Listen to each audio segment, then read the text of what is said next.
pertinence serait intéressante. Alors, j'en appelle à vous tous. On n'a pas d'université candidate encore. Si vous avez des idées, ça vous crée des nouveaux besoins, venez me voir pour en discuter.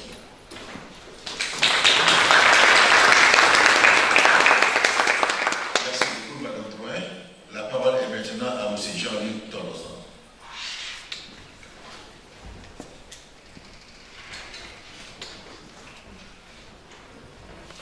Merci beaucoup. Bonjour à toutes et à tous. Alors, en tant que représentant de l'Agence universitaire de la francophonie, en fait, qu'est-ce qu'on fait? Comme l'a très bien dit le recteur dans la cérémonie d'ouverture, on accompagne nos membres dans tous leurs besoins et les actions qui sont développées. Alors, j'ai fait un petit état des lieux de tout ce qui se faisait ici au Maroc. Alors, à la faculté polydisciplinaire de l'Arrache, par exemple, avec le Carrel Center, 7% des étudiants en licence qui présentent des prototypes. Donc déjà de très bonnes bases pour continuer sur le parcours d'un futur entrepreneur. Les centres d'entrepreneuriat de l'EM5, toute la partie pôle d'accompagnement du statut d'étudiant entrepreneur qui seront bien développés par Basile de Gauche tout à l'heure. Après, des centres d'entrepreneuriat qui groupent à la fois des Fab Labs, des statuts d'étudiants entrepreneurs, qui groupent des projets pour construire des bases de données, programme Erasmus de l'Union européenne, qui groupent également des tiers-lieux. Tout ça, c'est quelque chose qui existe également au Maroc, à Casablanca par exemple. Qu'est-ce qu'il y a encore? La sensibilisation à l'entrepreneuriat dans les lycées, avec beaucoup d'étudiants de TESA qui vont travailler avec les lycéens sur l'entrepreneuriat social. Et puis, des incubateurs universitaires dans le domaine social, des choses qui ont été créées par exemple avec le groupe Acoscola et le groupe Trousens derrière, qui existe également à Casablanca, en incubateur universitaire, et puis des projets longs ou courts, de 1 mois à 6 mois, qui sont intégrés de façon très routinière dans la scolarité des étudiants. Alors, au niveau recherche, quelque chose, au niveau formation d'abord, quelque chose qui se développe beaucoup, ce sont toutes les synthèses, les projets avec un petit pitch à la fin, gros intérêt pour les étudiants d'arriver à s'exprimer, mais pas seulement, c'est aussi travailler en équipe, c'est pas toujours facile quand on est étudiant, et puis derrière c'est travailler sous un temps très contraint, et ça c'est quelque chose qu'on rencontre très souvent dans le parcours professionnel après, ça existe. Il y a 15 jours, 24 heures chrono pour les doctorants à Casablanca, sur une thématique imposée, présenter un projet d'entreprise construit en 2 jours, avec thématique imposée sur la Smart City, un des thèmes très à la mode dont on traite actuellement. Les collèges doctorants en entrepreneuriat, des étudiants en 2e, 3e année de thèse, qui ont un projet de thèse, alors qui sont non seulement des étudiants du Maroc, mais également des étudiants du Maghreb, ça c'était l'histoire, et depuis des étudiants d'Afrique qui viennent tous ici pendant une dizaine de jours en stage intensif, avec un pitch de présentation de leur projet à la fin. Et puis, dans les initiatives qui commencent à se développer fortement au Maroc, les challenges. 10 jours d'immersion intensive dans un milieu professionnel, avec des coachs exclusivement professionnels, et présentation en équipe constituée d'un projet à la fin des 10 jours, devant un jury qui est exclusivement constitué par des gens du monde socio-économique, donc sans pitié par rapport à l'examen des projets. Et puis, un autre projet aussi, alors, qui en est à ses débuts, mais qui va se développer énormément, ce qu'on a appelé l'incubateur francophone maghrébin, une association avec des incubateurs qui ont pignon sur rue. Pignon sur rue, c'est-à-dire 70% de survie des entreprises 4 ans après leur création, qui acceptent pendant 3 mois, d'accompagner des porteurs de projets 24 heures sur 24, avec un pitch final et sélection des meilleurs projets pour une finale internationale, africaine cette année, et probablement monde l'an prochain, la finale aura lieu à Paris. Le statut d'étudiant entrepreneur vous sera présenté tout à l'heure bien en détail, donc j'insiste pas là-dessus. Et puis, ce qu'il faut souligner, c'est que dans tous ces projets-là, on a une très forte participation du milieu socio-économique. Les banques, et en particulier tout ce qui est crédit de soutien, capital risque, qu'on voit se développer au Maroc. Et après, tous les représentants du patronat, qui sont tous présents en général, soit comme coach, soit dans les jurys. Alors, autre point de développement, les Fab Labs et les tiers-lieux. Ça, c'est quelque chose qui marche très bien au Maroc. Premier festival national de Fab Labs, fin d'année au Maroc. 11 universités sur les 12 universités publiques présentes, plus l'OPIC, plus des universités maghrébines qui étaient ici. Et ça, c'est pour nous quelque chose qui a une vraie valeur en termes de retour d'un certain nombre de porteurs de projets qui sont très dégourdis, qui ont décroché de leur scolarité et auxquels on peut redonner à minima des formations certifiantes. Autre point, la mobilité des doctorants, hein, les contrats CIFRE, les contrats avec IOMED, les bourses d'excellence, le programme OMER, tout ça c'est de la formation à l'entrepreneuriat ou l'intrapreneuriat. Et puis, un nouveau programme très récent, et je finirai avec ça, une initiative du CJD qui va placer 30 étudiants dans des entreprises comme projet de fin d'études avec +5 pour étudier l'analyse globale de la performance des entreprises, c'est-à-dire améliorer la performance, leur implantation, comme vous l'avez dit tout à l'heure, dans la RSU pour université. Voilà, au niveau recherche, beaucoup de transferts technologiques, un réseau qui est en train de se constituer au niveau national qui va être très performant, et puis des mentors de la CGEM, donc le patronat marocain, du CJD, Centre des jeunes directions d'entreprise, qui sont prêts à accompagner, à donner de leur temps pour accompagner les projets les plus avancés, et une innovation du côté de l'Académie Hassan II, création d'un comité d'innovation pour accompagner ces porteurs de projets, et également création d'un comité d'innovation du côté du patronat marocain. Donc voilà, beaucoup de très très belles perspectives qui sont ici. L'enseignement supérieur fait déjà beaucoup de choses du côté du Maroc. Il y a vraiment une très très belle dynamique. Un seul tout petit bémol, et je vais finir par ça, c'est que malheureusement, pour le moment, je vous parle de projets pilotes. Et on espère bien que ça va s'étendre à l'ensemble du pays. Merci à tous.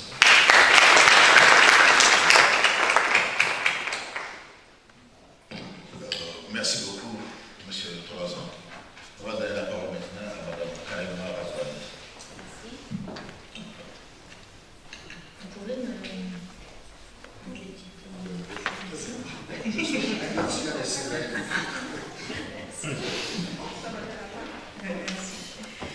Bonjour à tous, donc je suis Karima Razouani, enseignante à l'Université Mohamed V et j'ai le privilège et le grand honneur de diriger le Centre de l'entrepreneuriat et le pôle d'accompagnement de l'étudiant entrepreneur pour l'innovation et l'entrepreneuriat du M5. Alors, M. Tolozan a décrété de mon intervention sur le statut. Si vous permettez, je vais remonter un peu dans l'histoire, parce que le statut vient structurer toutes les actions qui ont été menées à l'Université Mohamed V, mais dans de nombreuses universités marocaines, pratiquement toutes, depuis 2009. Et donc, nous allons partir d'un constat, des chiffres qui sont,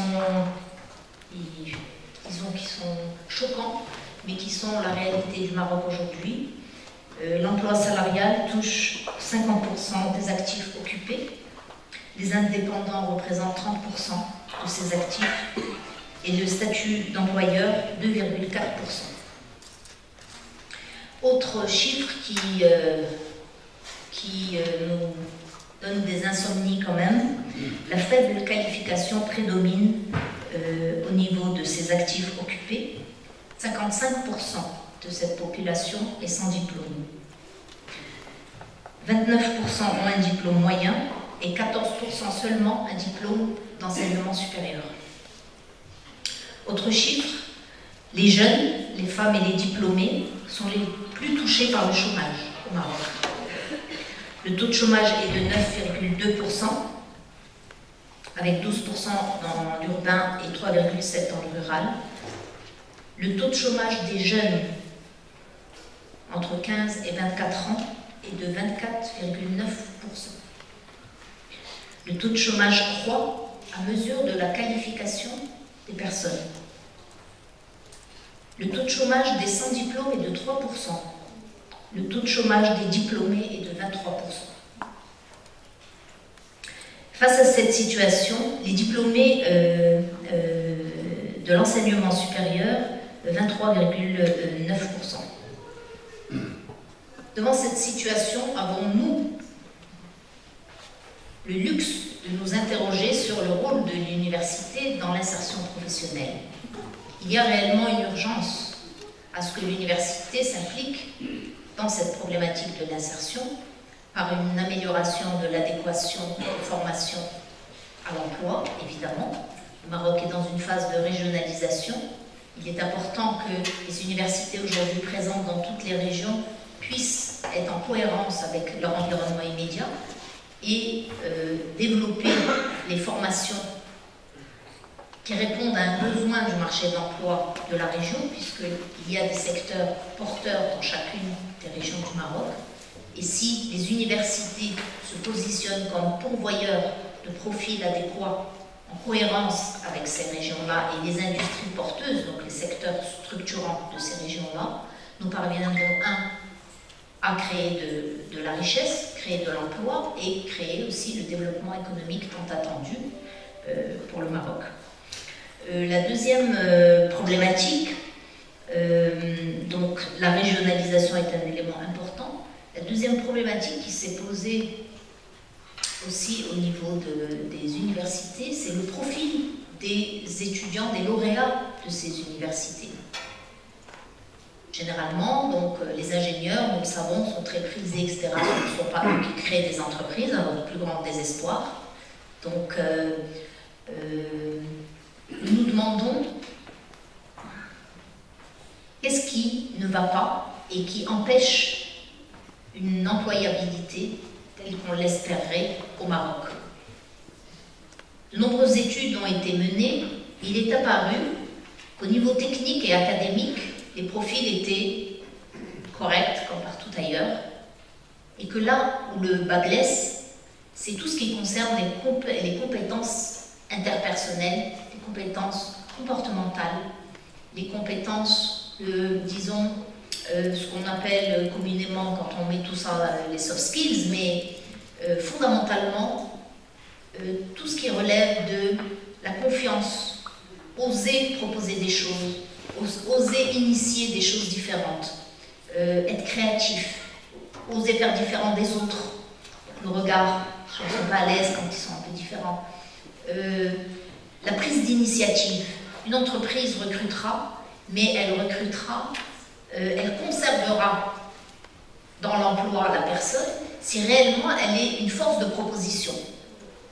Ce qui n'est souvent pas le cas, faute de confiance justement. Les gens ne sont pas conscients de leur capacité, ni conscients de leur potentiel créatif, de leur potentiel de ce qu'ils peuvent donner pour améliorer les choses.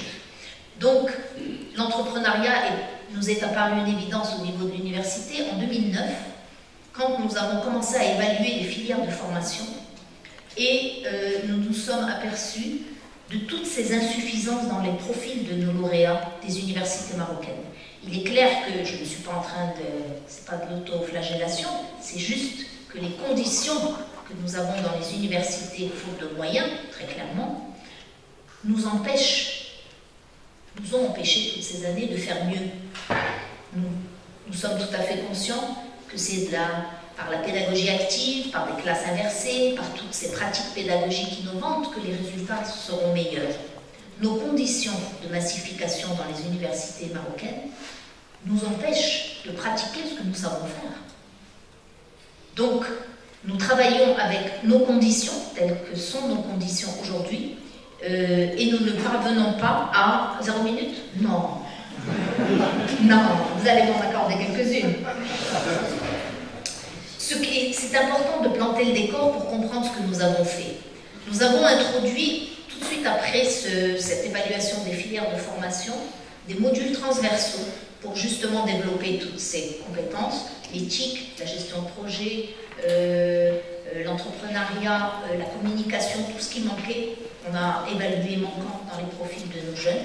Et nous avons intégré ces modules comme obligatoires dans tous les cursus de formation, dans tous les établissements, toutes disciplines confondues. Donc les médecins, les pharmaciens, les sociologues, tout le monde a fait 30 heures d'entrepreneuriat juste pour se détendre, se libérer et prendre conscience du potentiel qu'il pouvait avoir et oser donc parler à l'autre, argumenter, défendre ses intérêts, etc. Et donc ça a duré jusqu'à 2014, mais en 2014, la réalité nous a à nouveau rattrapés, les effectifs importants, les manques de moyens qui ont fait que petit à petit, On s'éloignait de la pédagogie active, on s'éloignait de l'apprentissage par l'action et on revenait à l'aspect transmissif. Donc, une masse de jeunes, de 300, 350 jeunes en face de nous à faire de l'entrepreneuriat, c'était juste impossible. Donc, les enseignants viraient à nouveau vers la théorie, vers des choses comme ça. Néanmoins, je dois finir sur une note tout à fait positive, puisque la réalité aujourd'hui est quand même que les universités se sont ouvertes à leur environnement socio-économique. Nous avons l'entreprise qui occupe et qui est présente aux côtés des enseignants, proche des étudiants, pour promouvoir la culture de l'entrepreneuriat avec toutes les ONG, les associations, Injaz al-Maghrib pour les juniors entreprises, Enactus pour l'entrepreneuriat social. Nous avons la proximité du monde industriel aux proximités des centres de l'entrepreneuriat pour accompagner sur les prototypages. Nous avons le statut de l'étudiant entrepreneur qui a fait l'objet d'un arrêté ministériel en 2018 qui autorise tout étudiant qui le souhaite d'étudier et d'entreprendre en même temps. Auparavant, il était sanctionné quand il faisait autre chose que ses études.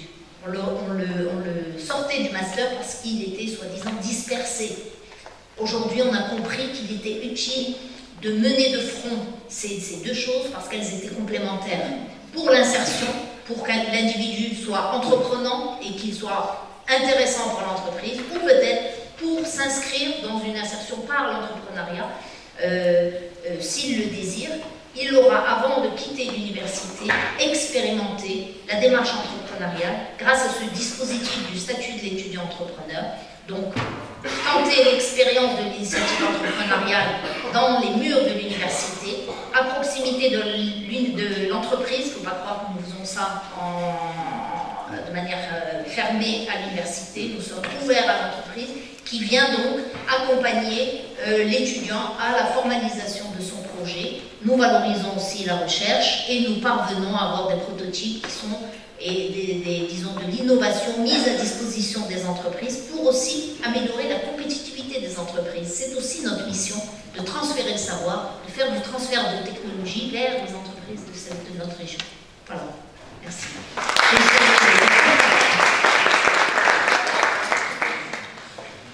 Merci beaucoup à nos différents panélistes pour ces remarques introductives fort pertinentes.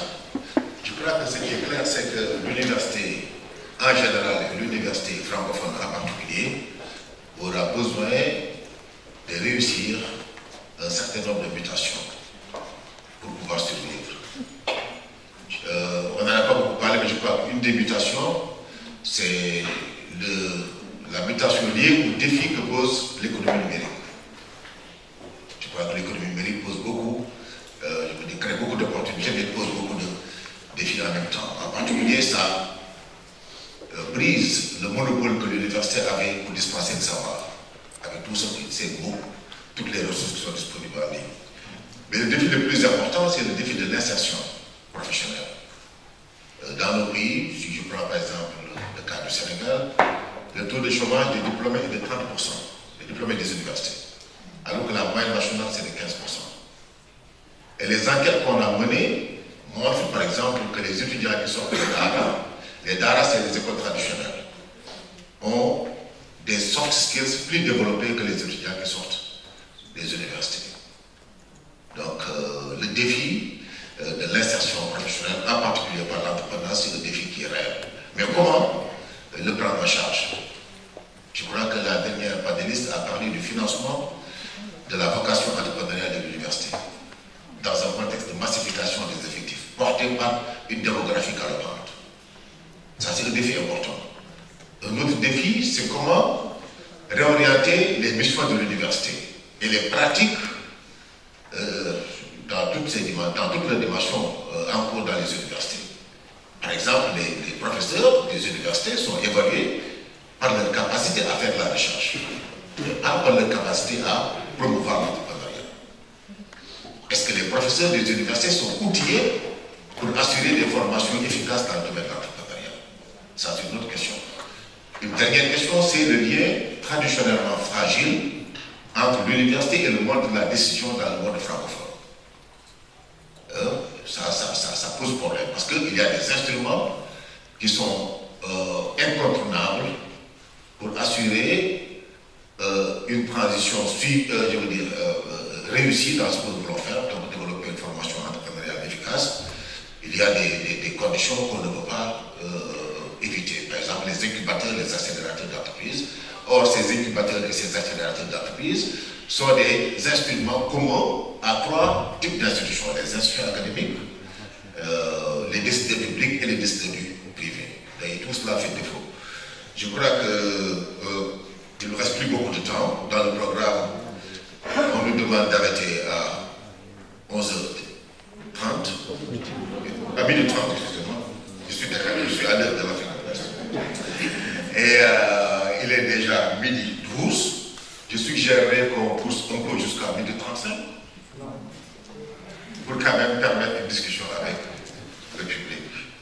Peut-être qu'on va ouvrir une première liste d'intervenants pour recueillir vos questions et on vous demanderait d'être, s'il vous plaît, concis pour que le maximum de personnes puissent pouvoir, puissent avoir la possibilité d'intervenir.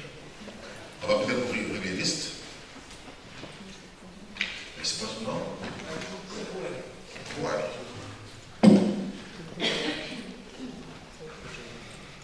Oui?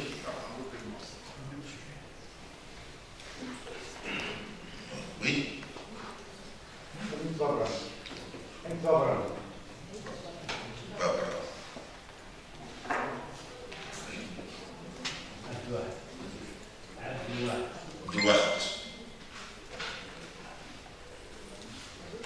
Oui.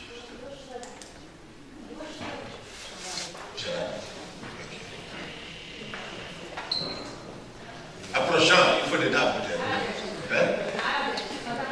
Arabiche.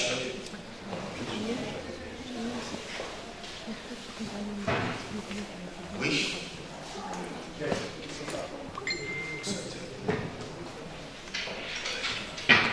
Un dernier peut-être? Une dernière? Ah oui. Avocat. Très bien, on va commencer par ces intervenants. Nous vous demanderons peut-être de préciser votre nom, votre institution d'affiliation, ainsi que le panéliste auquel vous dirigez votre mission. Voilà. Alors, monsieur Roy, professeur.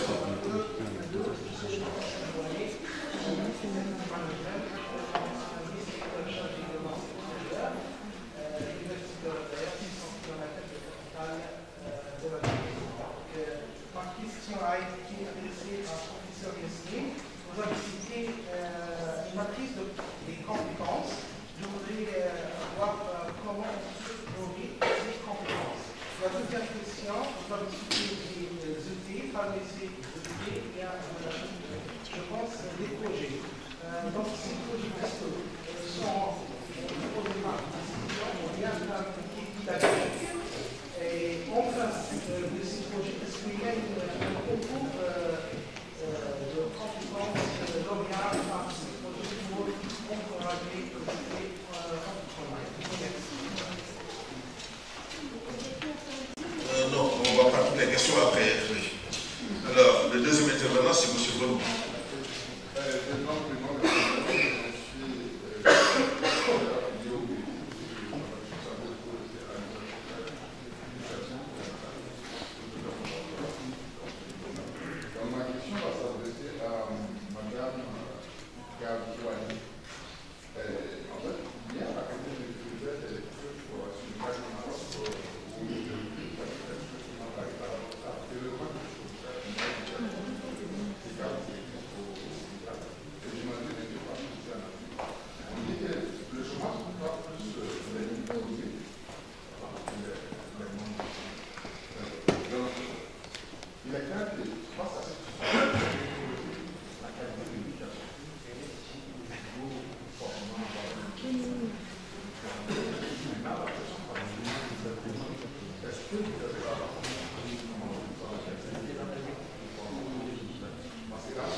Merci beaucoup. La parole à Barbara. Oui. Alors, moi, je suis directeur du Centre de l'Université à Bâle. Alors, ma question s'est adressée à deux chefs d'âme, Mme Alexandre Magnano et Mme Zouani. Et bien sûr, aussi pour compléter ce que dit par Marie-Claude concernant les standards. Alors, je me pose une question en matière d'incubation sur tout le travail que vous avez en train de faire. Est-ce que vous prenez en considération la complexité un peu du tissu socio-économique qui est vraiment le besoin?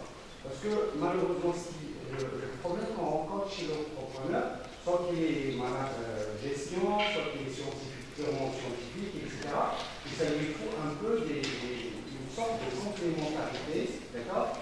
Et là, moi, je pense qu'au niveau formation, est-ce qu'un technicien ingénieur qui ne se connaît pas en marketing, on lui demande de préparer une étude de marché, il est censé connaître, on lui demande de préparer un business plan alors qu'il n'est pas financier. Alors comment vous arrivez vraiment à combler ce défaut, cette défaillance au niveau profil des étudiants de l'université? Normalement, l'université, c'est l'univers, et normalement, il doit prendre en considération un peu toutes les sciences qui existent, mais pas dans les départements et dans les facultés, mais dans l'être et l'étudiant qu'on est en train de ressortir. D'ailleurs, Mme Marie-Claude, il a parlé des standards. Est-ce qu'on crée que des projets entrepreneuriaux, ou bien on leur donne un peu l'accélération d'être imprégnés, intégrés et de produire des projets qui sont à la hauteur des attentes, comme l'a dit Mme Marie-Claude, de standards, de la 14001, la 12001, la 22000, c'était un certain nombre de est-ce que, parce que moi, sincèrement, la question que je me pose, il y a beaucoup de compétitions au niveau entrepreneurial qui existe au Maroc, qui se passe au Maroc. C'est des étudiants qui, dans le premier, le deuxième, le troisième, gagnent des prix, mais à ma propre connaissance, et avec les groupes que je connais, c'est des étudiants qui gagnent une compétition, bien ils participent dans une compétition, et après, ils laissent tomber leur projet.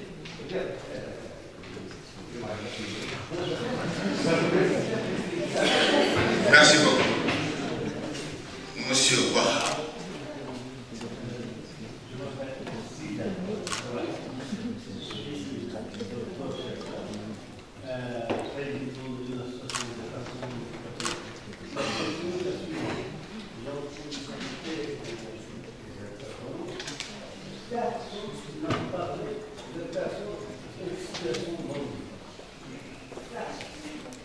Il y a un problème.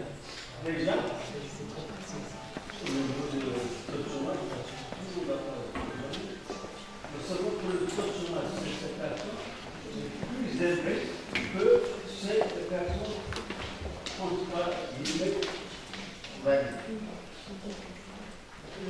au fait que l'enseignement, comme vous dites, l'atelier, c'est pas de l'enseignement, il a négligé ces personnes.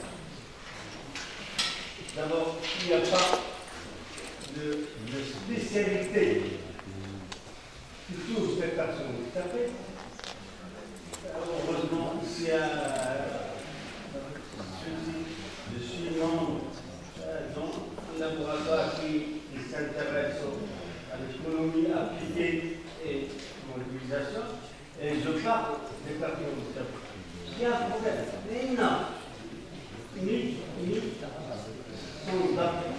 l'économie appliquée au profit des handicapés, ni au niveau de la sociologie, le droit des autres matières. Et ça compte. Marx bien dit, les personnes handicapées. Il a parlé des femmes. Il a dit que le taux de chômage des femmes est élevé. Alors moi je me pose une question. Les femmes handicapées qui sont marginalisées à deux niveaux. D'abord, comme donné son femmes, et deuxième, comme donné sont en situation de handicap. J'aimerais bien écouter C'est la parole. Je vous remercie, M. le Président. Merci beaucoup pour votre question aussi pertinente.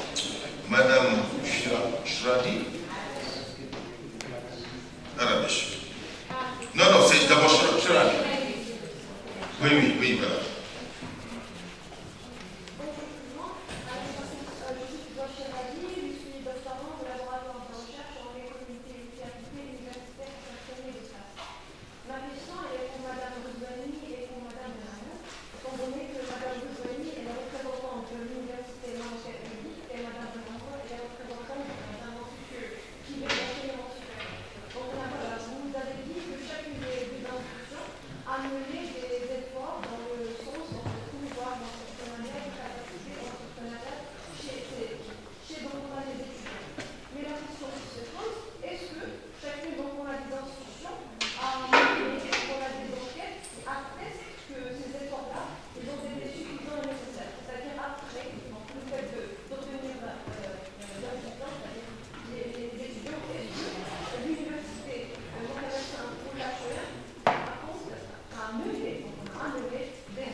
Merci beaucoup. Cette fois-ci, Madame Arabesh.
Merci beaucoup.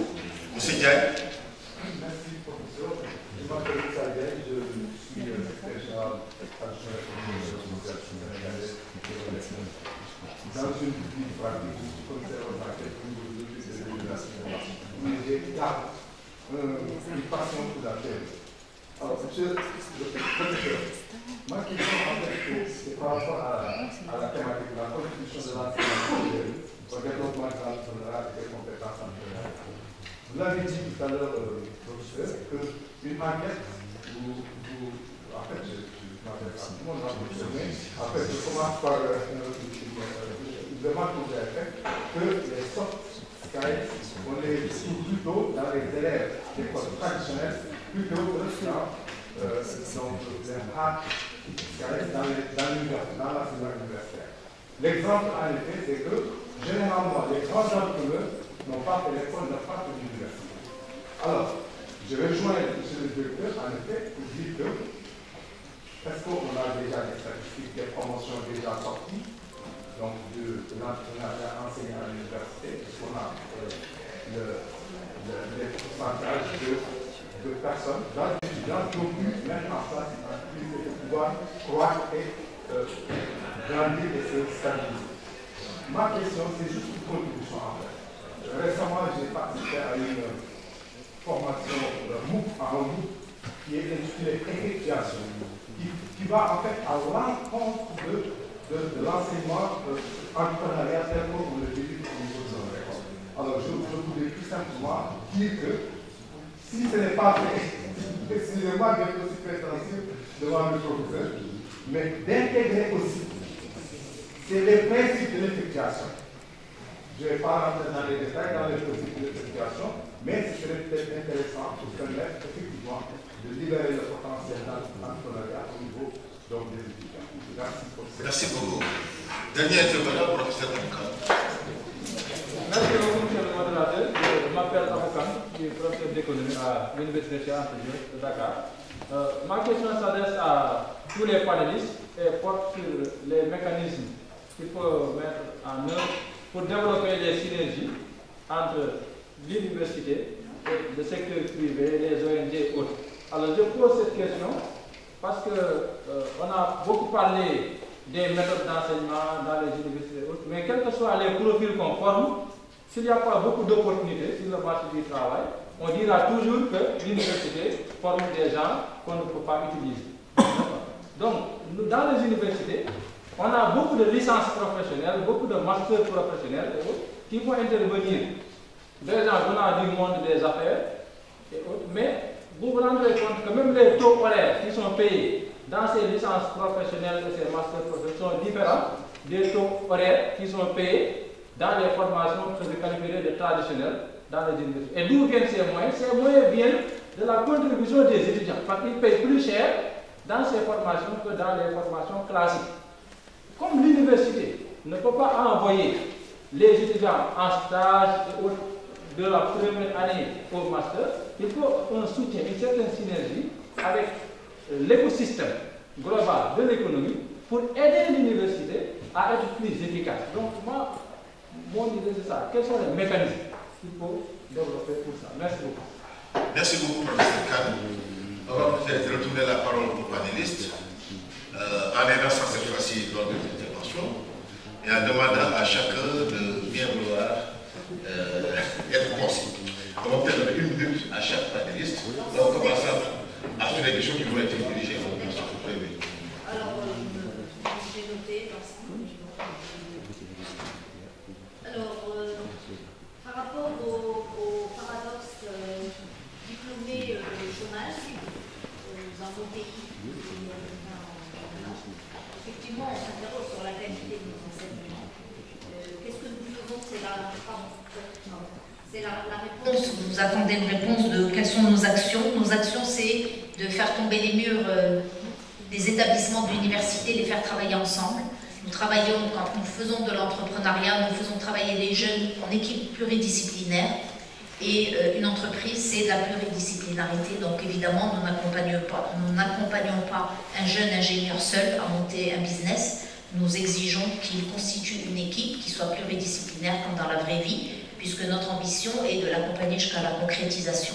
Donc oui, nous sommes vigilants sur cela. Oui, nous avons des entreprises qui sont créées à l'université. Nous avons aussi des auto-entrepreneurs. Mais comme disait un des intervenants, nous avons aussi besoin de développer notre tissu économique. Et évidemment, nous souhaiterions que les diplômés qui ont la capacité de créer des entreprises et de recruter eux-mêmes puissent développer des initiatives entrepreneuriales qui soient créatrices d'emplois. Parce que nous avons aussi un tissu économique essentiellement constitué de services et nous aimerions aussi des structures qui ont une valeur ajoutée, donc création de richesse et d'emploi. La question de... Donc ça c'est au niveau de... Le dispositif du statut d'étudiant entrepreneur est un dispositif où rentrent des équipes projets, donc des équipes pluridisciplinaires projets que nous accompagnons aussi loin qu'elles le désirent. Donc ils s'inscrivent individuellement, mais dès qu'on commence à réfléchir à l'entreprise, évidemment, vous avez parlé des normes, quelqu'un a parlé des normes et de la qualité. Nous sommes tout à fait vigilants. Si demain nous ambitionnons de pénétrer un marché, même le marché marocain, il y a des normes, il y a des procédures sur lesquelles ils sont accompagnés grâce à nos partenaires du monde socio-économique, c'est pas forcément nous, mais donc ils les accompagnent sur le produit pour que le produit réponde à des normes et lui permettre donc de pénétrer les marchés. Tout cela, nous sommes tout à fait au fait de tout cela. Les incubés que nous avons dans l'université sont exposés à l'international. Déjà pour l'exposition, nous ne pouvons pas aller si nous n'avons pas des choses qui soient conformes donc aux standards. Par rapport au handicap, toutes mes excuses, mais le statut de l'étudiant entrepreneur, j'ai oublié de le dire, j'ai omis de le dire, nous avons l'exigence dans ce statut de former, ce n'est pas une exigence, c'est un engagement de notre part, d'accompagner 200 étudiants entrepreneurs par an au niveau de notre université, avec 30% de femmes et 1/6 de personnes à besoins spécifiques. Nous l'écrivons, nous nous sommes engagés, nous essayons de le faire.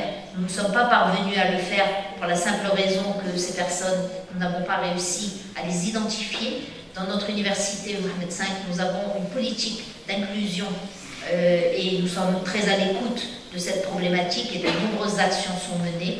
Je peux vous dire que nous avons mis beaucoup d'efforts pour identifier les personnes à besoins spécifiques qui souhaiteraient entreprendre ou qui souhaiteraient être accompagnés. Nous en avons rencontré 2 ou 3 qui sont déjà entrepreneurs.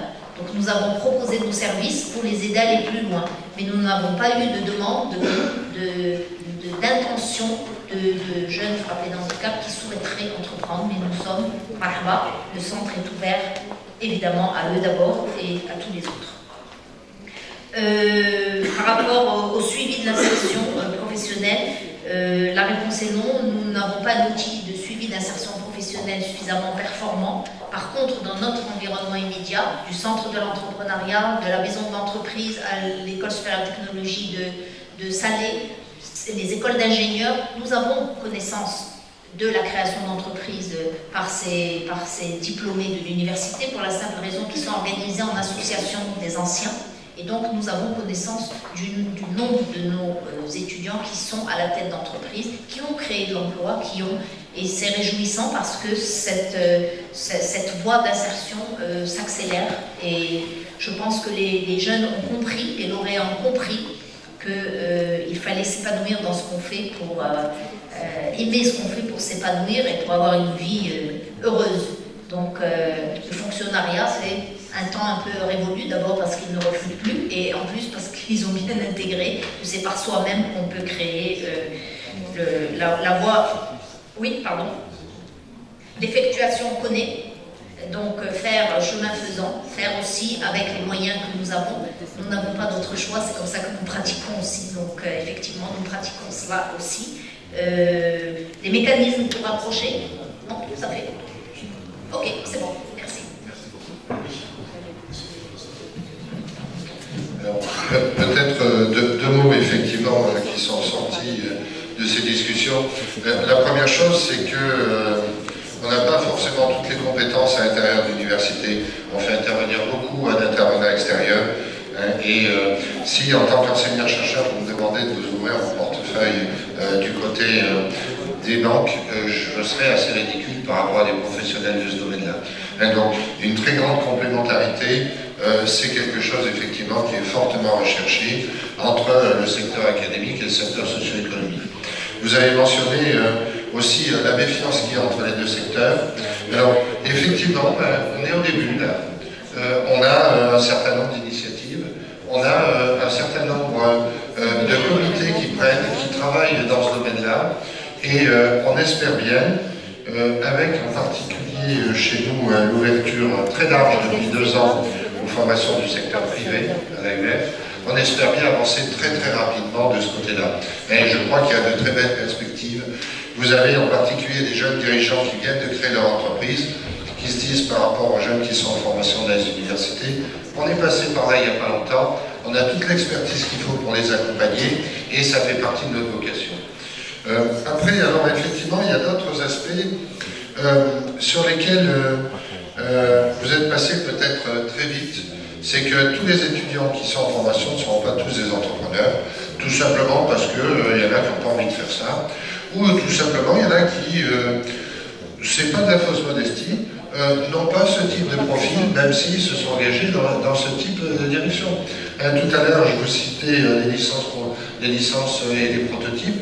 7% des étudiants en licence qui vont jusqu'au prototype. Et quand on a un prototype, le chemin est encore long jusqu'à la création d'entreprise. Donc, vous voyez, il y a aussi cet aspect-là sur lequel on travaille beaucoup avec les universités. Et puis, alors, il y a tout un tas d'autres aspects qui n'ont pas été mentionnés et qu'on rencontre et sur lesquels on travaille beaucoup aussi. C'est que, en tant que direction régionale, on souffre beaucoup ici. On souffre beaucoup parce qu'au Maghreb, il y a une force d'invention et de proposition qui est assez extraordinaire et on n'arrive pas à accompagner tout le monde. On n'a pas assez de moyens humains, pas assez de moyens financiers pour ça.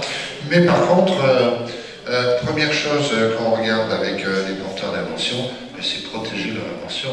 Et cette partie-là aussi, ça fait partie du cursus des futurs chefs d'entreprise ou entrepreneurs. Donc voilà, c'est aussi d'autres métiers que l'université fait découvrir à travers tous ces aspects-là.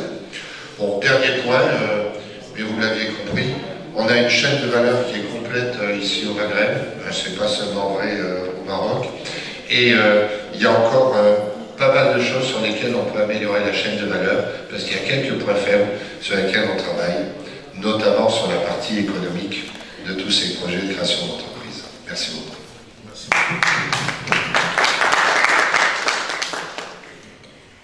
Donc, peut-être rapidement répondre à Madame Jalard votre question. Est-ce que c'est pas...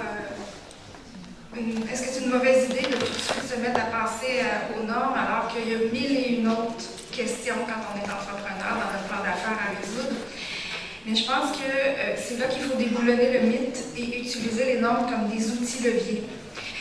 Pour toutes sortes de raisons, comme j'expliquais tout à l'heure, parce que de prendre en compte les normes dès le départ dans notre plan d'affaires, ça nous permet de tout de suite avoir une voie tracée, d'utiliser les bonnes pratiques à la base et d'innover sur la base de ces bonnes pratiques. Donc, ça circonscrit notre travail d'innovation. Et ça nous permet aussi de monter des dossiers professionnels. Imaginez si vous arrivez devant votre banquier et vous êtes capable de lui dire que vous avez déjà tout pris en compte, les normes et les standards, et que vous avez mis en place un système qualité, aussi modeste soit-il, mais qui vous permet de suivre vos activités. Vous avez déjà démontré, et c'est ça qu'il faut enseigner comme outil. Et rapidement, peut-être, pour partager notre expérience de jeunes réseaux normalisation francophonie, quelles sont les synergies à mettre en place pour que les universités et que les acteurs du privé soient en meilleure synergie. On a vu déjà de beaux exemples, vraiment, ici au Maroc. Je pense qu'on aura des choses à discuter. On a vu de beaux exemples, mais je pense que pour poursuivre tout ça, il n'y a pas de secret. Ça prend du temps, une ressource qu'on a peu, mais qu'on n'a pas le choix de dédier du temps et des canaux de communication dédiés. Sans ces deux points d'ancrage-là, on ne peut pas arriver à mettre des synergies intéressantes entre peu importe les milieux, en fait. C'est pas les milieux universitaires. Voilà. Merci. Bon, merci, évidemment. Je vous réponds à monsieur le professeur qui a demandé par rapport aux handicapés et aussi au professeur de Dakar par rapport aux résultats. Donc, qu'est-ce que je veux dire? C'est que chez nous, bon, tant des handicapés, de résultats, on parlait beaucoup, on disait, c'est ce qu'on fait, c'est ce qu'on faisait dans le pays, les institutions, les résultats. Mais le truc de mesurer, de faire des méditions par rapport à ça, ça a été un défi pour nous. Donc, de quelle manière on a réglé ça chez nous? C'est à partir d'une dizaine d'années, comme je parlais tout à l'heure, c'est que avec le système de certification des universités, des institutions de formation, on met tout, on règle tout dans le côté qualité. Donc ça c'est le cauchemar qu'on a dans les institutions. Parce que dans le suivant processus d'accréditation de l'institution, par exemple, à partir de 2021, on doit mettre dans les plans stratégiques, dans le côté des plans des institutions, quelles sont les mesures d'inclusion et d'utilisabilité des institutions. Parce que jusqu'à maintenant, tout le monde disait que les très ouverts, on a des actions, mais on doit les mesurer par rapport aux résultats. partir de 2012, le ministère de l'Éducation au Chili, il a créé une plateforme d'application, c'est ouverte. Donc vous pouvez voir dans cette application, par exemple, les résultats. N'importe quelle institution, n'est-ce pas? Les étudiants, ils prennent combien de temps pour faire sa formation? Ils ont trouvé de travail, après de quel temps? Quelle est la quantité d'argent qu'ils gagnent? Le revenu moyen par une cohorte, n'est-ce pas? Donc aujourd'hui, on est très dans un schème de mesure, hein, et si on n'arrive pas, on n'est pas accrédité, et à partir de cette année, les institutions qui n'arrivent pas à devenir accréditées doivent fermer. On a déjà fermé 17 universités dans les 5 dernières années dans mon pays. Merci. Alors, rapidement, je suis la dernière. Enfin, la dernière avant vous, évidemment. Alors, la question sur les compétences. Rapidement. En fait, à HEM, on a mis en place notre propre référentiel de compétences. Je disais tout à l'heure, compétences humaines, transversales et de spécialité. L'idée, pour aller très vite, c'est que tout ce qui se passe à HEM, que ce soit à l'intérieur ou à l'extérieur de la classe, chacune des activités doit verser dans une des compétences. Donc, à la fin du cursus qui dure 5 ans, on ait pu nourrir chacune d'entre elles. Alors, c'est très long si je devais donner les détails, mais globalement, l'idée c'est ça, en résumé. Alors pour les projets ProLib dont j'ai parlé tout à l'heure que les étudiants doivent faire, et c'est obligatoire et c'est noté au même titre qu'une matière telle que la finance ou la compta, eh bien effectivement ils ont un sujet qu'ils choisissent eux-mêmes. Et en fait ils le proposent à l'administration, et c'est l'administration qui dit oui ou non au sujet. Pourquoi? Parce que parfois c'est des sujets qui sont trop faciles au bateau. Et donc là, on a un droit de regard pour que ce soit des sujets quand même intéressants. Je réponds vraiment à votre question. Si vous voulez plus d'infos sur comment on mène ce projet durant l'année, il y a des évaluations intermédiaires, il y a un mentor derrière, il y a tout un process pour suivre les projets. Ça, c'était pour la première question.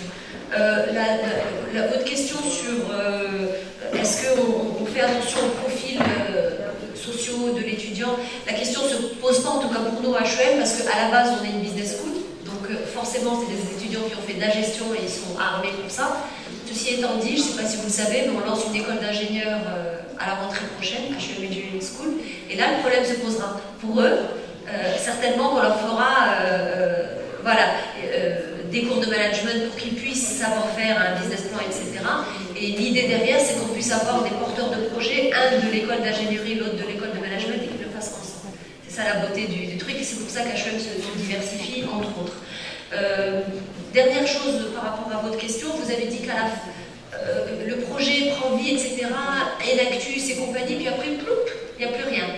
D'où l'importance de ce dont j'ai parlé tout à l'heure, qui est la mise en réseau. C'est très important pour un entrepreneur parce qu'il a son idée, il sait faire, mais qu'est-ce qu'il peut faire? Et donc là, l'institution peut le mettre en relation avec les associations Fab Lab et compagnie qui aident l'étudiant après. Moi, je suis administratrice du réseau Entreprendre Maroc. On pourra aussi en parler. C'est une association qui peut donner 100 000 dirhams de prêt d'honneur. Il n'y a pas de garantie, il n'y a rien. La personne est mentorée pendant 3 ans. Donc après, il faut effectivement l'étudiant le connecter avec ça pour que ça puisse continuer. Donc voilà. Alors par rapport aux questions des 2 jeunes dames sur So What, on fait tout ça et après, qu'est-ce qu'ils deviennent? Alors à HEM, on fait une enquête d'employabilité chaque année avec les lauréats sortants. 9 mois après la diplomation, on leur pose la question, on leur dit où est-ce que vous êtes. Donc en général, le taux d'employabilité, bon, nous on a la chance de pouvoir donner des cours en petits groupes, on est dans le secteur privé. Il y a des inconvénients aussi, mais là c'est l'un des avantages. Donc le taux d'employabilité est très bon, il est entre 80 et 85% d'étudiants qui trouvent un emploi maximum 6 mois après la diplomation. Et votre question c'était sur les entrepreneurs. À l'intérieur, on n'a pas plus de 4% qui font une entreprise, mais ça c'est normal. Quand on fait des cursus entrepreneuriales, c'est pas forcément pour qu'il monte sa boîte juste après l'école, parce qu'il est très jeune. Et comme dirait un ami à moi, il vaut mieux faire ses premières erreurs avec l'argent des autres. Donc, d'abord, il doit avoir de l'expérience, et là, c'est une étude que j'ai pas encore lancée, mais que je vais lancer sur qu'est-ce qu'ils deviennent peut-être 10 ans plus tard. Et là, nous, on a mis en place un truc qui s'appelle Success Story, on est allé chercher, c'est pas une enquête, mais on est allé chercher des ce que devenaient les gens de HEM qui ont monté une boîte, et il y en a plein. Je n'ai pas de statistiques à vous donner aujourd'hui, mais il y en a plein. C'est juste pour vous dire que ce n'est pas forcément juste après l'école. Ça peut être 5 ans, 6 ans plus tard pour avoir de l'expérience, plus de bouteilles, comme on dit. Donc voilà, je crois que j'ai répondu à toutes les questions. Merci beaucoup. Je crois qu'on est au terme des exercices. Je crois que je vais quand même répondre à la seule question qui m'a été posée sur l'efficacité comparée des systèmes modernes et traditionnels en matière de parcours entrepreneurial. Alors, je crois que la situation dépend beaucoup des pays. Mais si je prends le cas des pays d'Afrique de l'Ouest, dont le Sénégal, que je connais mieux, je vous dirais qu'il n'y a pas de commune mesure. Chez nous, si vous excluez les multinationales, si vous considérez seulement les entreprises créées par les locaux, et souvent les promoteurs viennent des daras, des écoles traditionnelles. Vous voyez, je vous prends l'exemple de celui qui contrôle ce qui est considéré comme 36% du marché du riz au Sénégal. C'est quelqu'un qui ne sait ni lire ni écrire. La même chose est valable pour le transport public, la grande distribution. Mais je voudrais vous dire qu'il y a beaucoup d'évaluations qui ont été faites dans le livre collectif que nous avons préparé et que nous allons lancer ce soir à 18h30 à la salle de conférence. C'est pour vous y inviter. Merci beaucoup d'avoir été patient.